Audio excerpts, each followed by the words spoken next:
আসসালামু আলাইকুম, hello viewers. এখন আপনাদের মাঝে গজল পেশ করবেন মোহাম্মদ হুসাইন।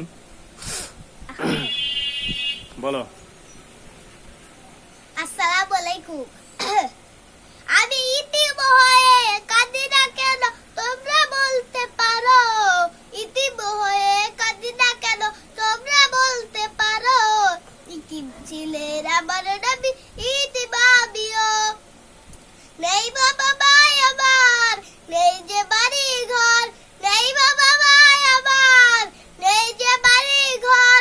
আমার মতো কপাল পোড়া নেই তো ভবে আর। তবু মনে নিয়ে সান্ত্বনা কাটাই দিন রাত। ইতিম ছিলেন আমার নবী হযরত মুহাম্মদ।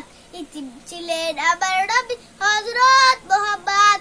আমি ইতিম হয়ে কাঁদি না কেন তোমরা বলতে পারো। ইতিম ছিলেন আমার নবী, ইতিম আমিও। ইতিম হয়ে কাঁদি না কেন তোমরা বলতে পারো। ইতিম ছিলেন আমার নবী, ইতিম আমিও। নেই বাবা